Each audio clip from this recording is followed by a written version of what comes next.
Hello my dear students, आज एक बहुत छोटा सा और बहुत कंफ्यूज करने वाला टॉपिक हम लेकर आए हैं।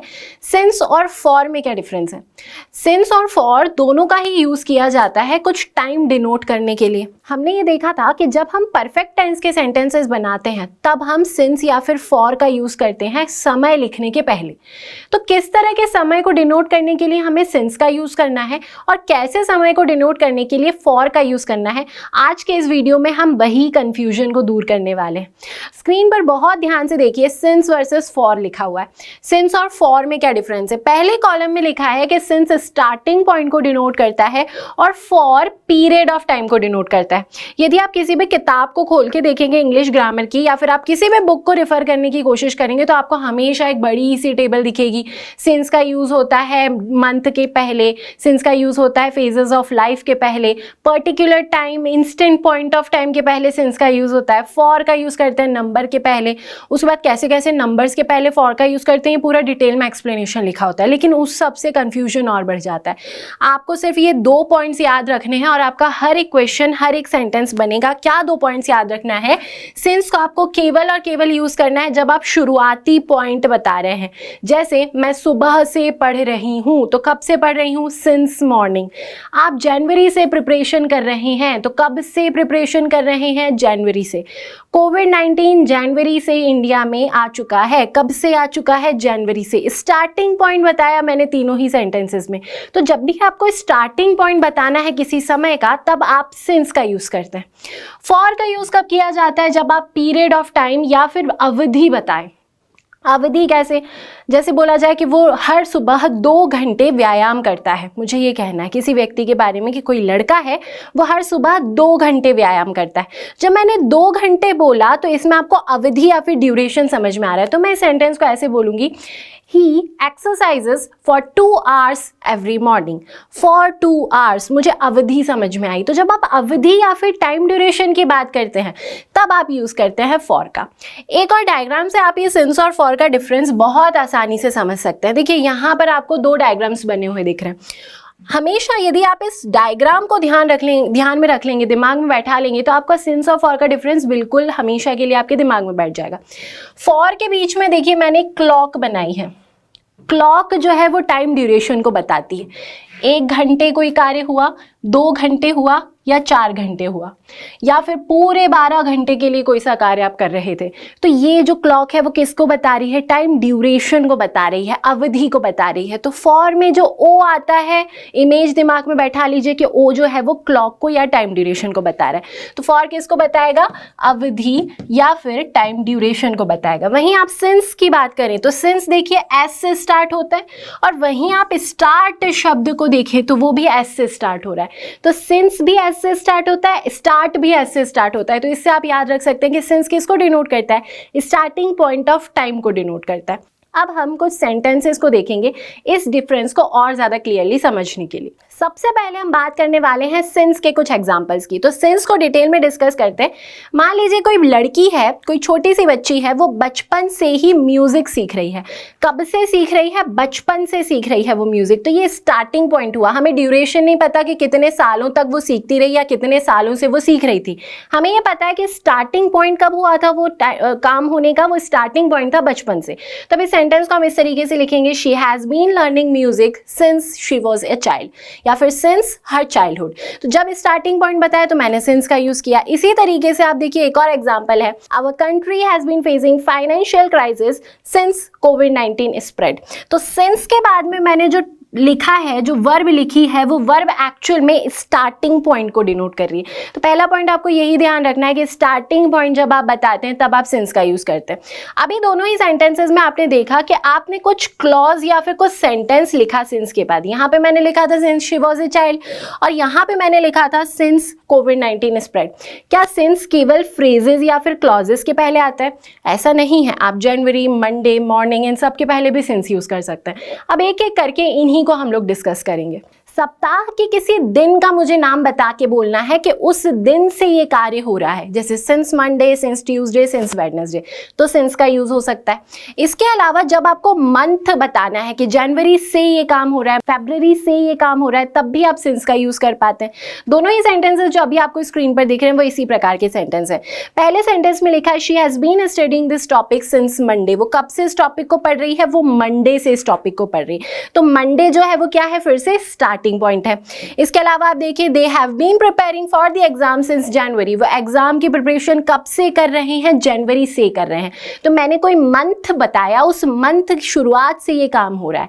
तो जब भी आपको स्टार्टिंग पॉइंट बताना है, अब स्टार्टिंग पॉइंट आप किसी भी तरीके से बताएं, आप पार्ट ऑफ द डे बताएं, आप मंथ बताएं, आप वीक का कोई नाम बता दें, उस तरीके से आप सिंस का यूज कर सकते हैं। तो सिंस के बारे में आपको सिर्फ ये बात ध्यान रखनी है कि स्टार्टिंग पॉइंट जब आप बताते हैं तब आप सिंस का यूज करते हैं। इसके अलावा सिंस का यूज किया जाता है जब आप इंस्टेंट पॉइंट ऑफ टाइम बता रहे हैं। कई बार कंफ्यूजन स्टूडेंट्स को ऐसा होता है कि वो बुक्स में लिखा हुआ देखते हैं कि फॉर के तुरंत बाद में नंबर आता है, जैसे for 2 hours, for 2 minutes, for 2 weeks. 2 जो है वो संख्या है, संख्या के पहले मैंने हमेशा फॉर लगाया। ये कंफ्यूजन कभी भी दिमाग में मत आने दीजिए। जब भी स्टार्टिंग पॉइंट यदि आप बता रहे हैं वहां पे भले ही कोई संख्या हो, तब भी आप सिंस का यूज करते हैं। कैसी कैसी संख्या हो सकती है, तो वो आपको यहाँ पर स्क्रीन पर लिखी दिख रही है। वो कोई पर्टिकुलर टाइम हो सकता है, 4 बजे से ये कार्य हो रहा है। वो कोई पर्टिकुलर डेट हो सकती है, 15 अगस्त से ये कार्य हो रहा है, या फिर कोई पर्टिकुलर ईयर का नाम हो सकता है। अब आप कॉमन एक बात देखिए तो यहाँ पर 4 लिखा हुआ था, ये भी संख्या थी, 15 जो है ये भी संख्या है, और 1965 जो कि ईयर का नाम है वो भी क्या है, संख्या है। संख्या के पहले ये रटना नहीं कभी कि संख्या के पहले फॉर का यूज होता है। यदि संख्या डिनोट कर रही हो स्टार्टिंग पॉइंट को, तब आप सिंस का ही यूज करेंगे। जैसे फॉर एग्जाम्पल देखिए एक सेंटेंस यहाँ पर लिखा है, she has been working in this department since 21 September, वो 21 सितंबर से इस डिपार्टमेंट में वर्क कर रही है। यहाँ पर यदि ब्लैंक होता और आपके पास ऑप्शंस में लिखे होते सिंस और फॉर दोनों, तो नंबर देख के, संख्या देख के आपको फॉर नहीं लगाना है, क्या आएगा, सिंस आएगा। क्योंकि जब आप सेंटेंस को ट्रांसलेट कर रहे हैं तो वो 21 सितंबर से ये कार्य कर रही है, तो 21 सितंबर जो संख्या है वो स्टार्टिंग पॉइंट को डिनोट कर रही है।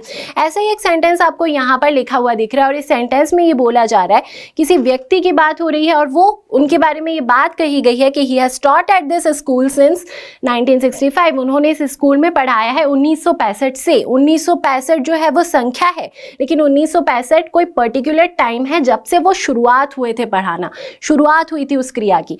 तो शुरुआत यदि कोई संख्या बताती है तब उसके पहले आप सिंस का ही यूज करेंगे। एक और इम्पॉर्टेंट बात आपको ध्यान रखनी है सिंस के यूसेज के बारे में, जब भी लास्ट शब्द आपको तुरंत लिखा हुआ दिखे तो लास्ट शब्द के तुरंत पहले सिंस का यूज होता है। लास्ट कैसे यूज हो सकता है टाइम डिनोट करने के लिए, पिछले हफ्ते से तो सिंस लास्ट वीक में बोलूंगी, पिछले महीने से सिंस लास्ट मंथ, पिछले साल से तो सिंस लास्ट ईयर।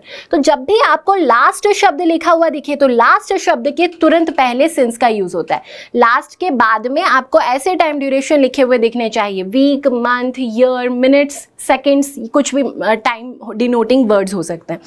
पहले सेंटेंस को आप देखिए, पहले सेंटेंस में ऐसा बोला जा रहा है कि ये जो बच्चे हैं, ये बच्चे पिछले हफ्ते से फुटबॉल की प्रैक्टिस कर रहे हैं। तो हमने सेंटेंस कैसे फ्रेम किया, they have been practising football since last week. For last week बोल देते तो सेंटेंस बिल्कुल गलत हो जाता। उसी तरीके से ये सेंटेंस देखिए, किसी व्यक्ति के बारे में बात है और बोला जा रहा है कि वो पिछले महीने से इस प्रोजेक्ट पर कार्य कर रहा है। तो पिछले महीने से के लिए हमने क्या लिखा, सिंस लास्ट मंथ। तो यहाँ पर आपको की पॉइंट ये ध्यान रखना है कि लास्ट शब्द जब भी आता है, लास्ट शब्द के बाद में कोई टाइम डिनोटिंग वर्ड यदि होगा तो लास्ट के पहले आप सिंस का यूज करेंगे। अब बात करते हैं फॉर के बारे में। फॉर के बारे में हमने इस वीडियो की शुरुआत में देखा था कि अवधि बतानी होती है, पीरियड ऑफ टाइम बताना होता है, तब आप फॉर का यूज करते हैं। अब सेंटेंसेस में पीरियड कैसे कैसे बताया जाता है, मतलब अवधि कैसे कैसे बताई जाती है, वो हमको सेंटेंसेस से समझने की कोशिश करेंगे। पहला तरीका है कोई अवधि बताने का, काफी समय से, काफी सालों से, काफी महीनों से, बहुत से महीनों से। ये जब मैं बोल रही हूँ ये शब्द काफी सालों से, काफी समय से, काफी घंटों से, तो ये जो है ये टाइम ड्यूरेशन को बता रहा है, शुरुआती समय को नहीं बता रहा है, टाइम ड्यूरेशन को बता रहा है। तो ऐसे फ्रेजेस के साथ आपको हमेशा यूज करना है फॉर का। जैसे मुझे किरण बेदी के बारे में बात करना है और मुझे ये कहना है कि उन्होंने काफी सालों तक देश की सेवा की, मतलब देश के लिए वो समर्पित रही। तो मैं इस सेंटेंस को कैसे बोलूँगी, she has served for the country for years. तो देखिए काफ़ी साल, मैंने ये नहीं बताया कि उन्होंने कब से सेवाएं देना स्टार्ट हुई थी। यदि मैं ये बताती कि कब से सेवाएं देना स्टार्ट हुई थी तो सिंस का यूज़ करती। अभी मैंने टाइम ड्यूरेशन बताया फॉर ईयर्स, तो ईयर्स के लिए मैंने किसका यूज़ किया, फॉर का। उसके बाद देखिए गौतम बुद्ध के बारे में बात की गई है नेक्स्ट सेंटेंस में और बोला गया है कि For many years he had spent the life of an ascetic before attaining निर्वाण। निर्वाण प्राप्त करने के पहले उन्होंने काफ़ी सालों तक एक एस्केटिक मतलब सन्यासी की लाइफ को जिया। यहाँ पर for many years हमने लिखा। अब कभी भी ये मत सोचना कि ये जो since और for है ये सिर्फ सेंटेंस के लास्ट में आते हैं। यहाँ पर देखिए for many years हमने कहाँ लिखा है, सेंटेंस की शुरुआत में लिखा है। सेंटेंस की शुरुआत में भी इनका यूज़ हो सकता है। मैं for many years को लास्ट में भी लिखती तो भी सेंटेंस का मीनिंग वैसा ही रहता। हम ऐसे भी लिख सकते थे he had spent the life of an ascetic before attaining nirvana, comma for many years। तो for और since लास्ट में भी आ सकते हैं, शुरुआत में भी आ सकते हैं। दूसरा तरीका है ड्यूरेशन को बताने का, अवधि को बताने का, कि आप for लिखें, फॉर के तुरंत बाद में एडजेक्टिव और नंबर्स हो। एडजेक्टिव ऑफ नंबर्स क्या होते हैं, कोई भी संख्या है, 1 2 3 4 5 6 20 30, इन्हें एडजेक्टिव ऑफ नंबर्स कहा जाता है। संख्या के तुरंत बाद में मिनट्स, आवर्स, मंथ्स, ईयर्स, ये सारी बातें लिखी हो, ये सारे टाइम डिनोटिंग वर्ड्स लिखे हो, तब भी आप फॉर का यूज़ करते हैं। लेकिन सेंटेंस को ट्रांसलेट करके ज़रूर देखना है कि वो अवधि बता रहा है या नहीं। जैसे आप पहले सेंटेंस में देखें तो लिखा हुआ है they had been waiting outside for 15 minutes. वो 15 मिनट से तुम्हारा वेट कर रहे हैं, किसी का वेट कर रहे हैं। तो 15 मिनट से ये क्या हो गया, एक टाइम ड्यूरेशन हो गया। टाइम ड्यूरेशन है तो हमने क्या यूज़ किया, फॉर यूज़ किया। देखिए फॉर लिखा है, फॉर के बाद में एडजेक्टिव ऑफ नंबर और उसके बाद में टाइम डिनोटिंग वर्ड लिखा है, मिनट, सेकेंड्स, आवर्स, कुछ भी हो सकता है। सेकेंड सेंटेंस में देखें तो he has been living in Paris for 3 months. वो 3 महीनों से पेरिस में रह रहा है।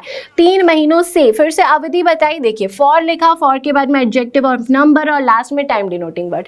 और लास्ट यदि सेंटेंस को देखें तो the world has been fighting with corona virus for an year. बोला जा रहा है दुनिया कोरोना वायरस से लड़ रही है 1 साल से। तो 1 साल से ये पूरा टाइम ड्यूरेशन को डिनोट कर रहा है। इसके पहले कोविड-19 के सेंटेंस में हमने जनवरी से बोला था, वो पहला स्टार्टिंग पॉइंट बता रहा था जनवरी से शुरुआत हुई थी इंडिया में।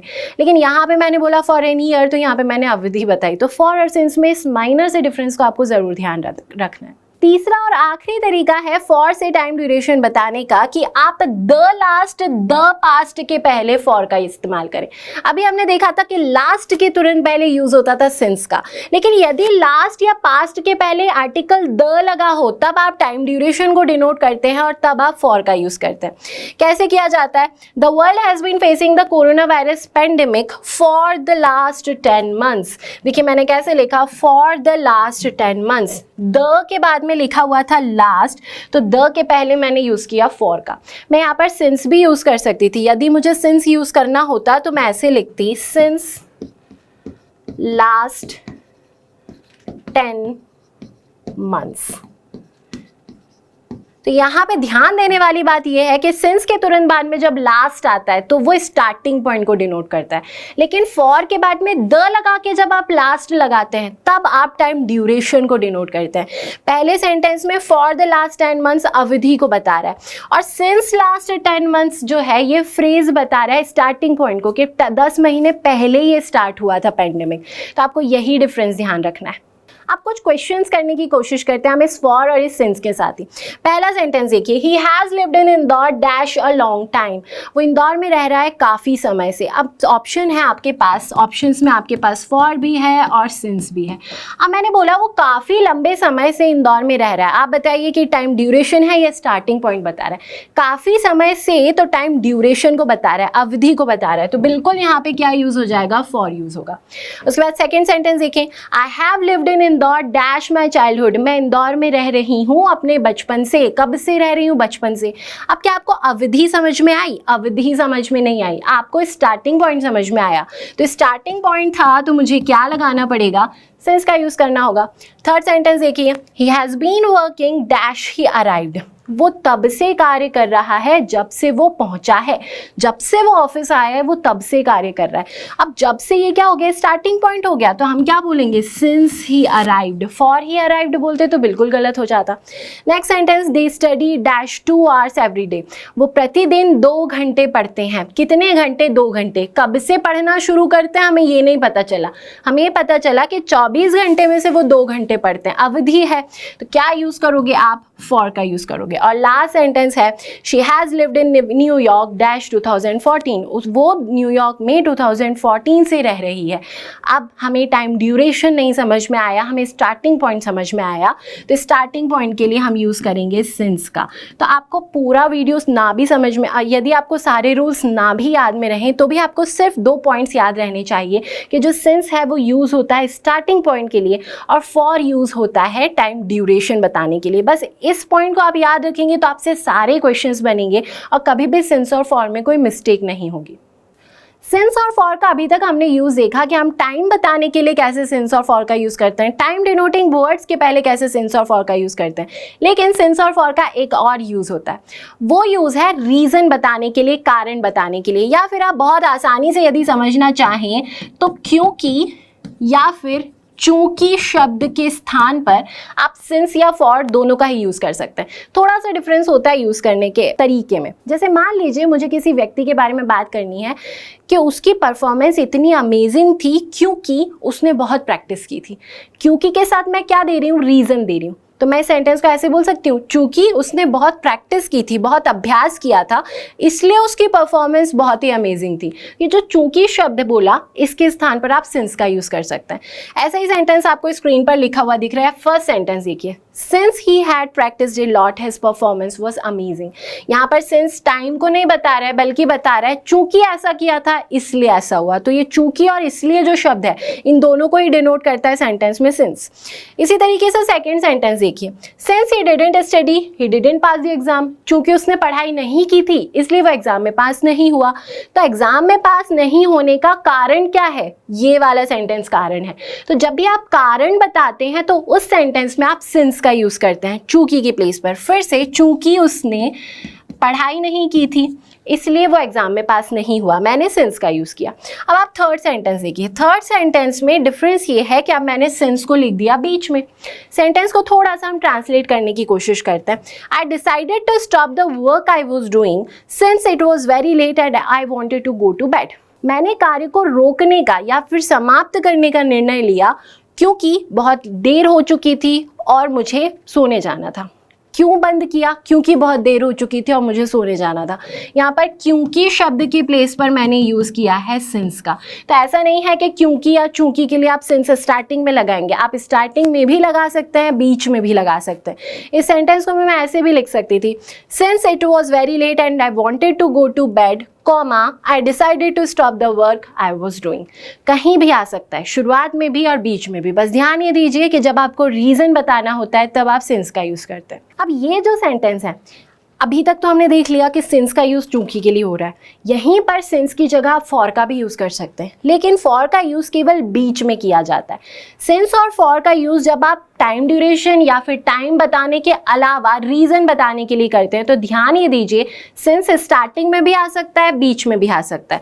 लेकिन फॉर जो है, फॉर केवल बीच में आता है और फॉर के तुरंत पहले आपको डैश लगाना पड़ता है। इस तरीके से लिखना पड़ता है। इस सेंटेंस को यदि मुझे फॉर के साथ लिखना होता तो मैं ऐसे लिखती, I decided to stop the work I was doing dash for it was very late and I wanted to go to bed. तो यहाँ पर फॉर फिर से किसको डिनोट कर रहा है, क्योंकि को डिनोट कर रहा है। सिंस के साथ में हमने डैश नहीं लगाया था, फॉर के साथ में हमने डैश लगाया। बोलने में स्पोकन इंग्लिश जो होती है वहाँ पर फॉर का यूज नहीं किया जाता, बोलने में जनरली सिंस का यूज किया जाता है। लिखने में आप केवल फॉर का यूज करते हैं क्योंकि फॉर के साथ आपको डैश लगाना पड़ता है जब आप रीजन बताना चाहते हैं। तब स्टार्टिंग में फॉर को लगा के आप रीजन नहीं बता सकते। तो आपने 2 बातें आज सीखी। क्या सीखा, सिंस और फॉर का यूज टाइम डिनोटिंग वर्ड्स के साथ किया जाता है और सिंस और फॉर का यूज रीजन बताने के लिए भी किया जाता है। जब टाइम डिनोटिंग वर्ड्स के साथ आप सिंस और फॉर का यूज़ करते हैं तो एक बात ध्यान देने वाली है, हमने जितने भी सेंटेंसेस देखे थे वो सारे सेंटेंस आपके केवल और केवल परफेक्ट टेंस में थे। तो परफेक्ट टेंस केवल ऐसा टेंस है जो जिसमें आप सिंस और फॉर का यूज़ टाइम डिनोटिंग वर्ड्स के पहले करते हैं।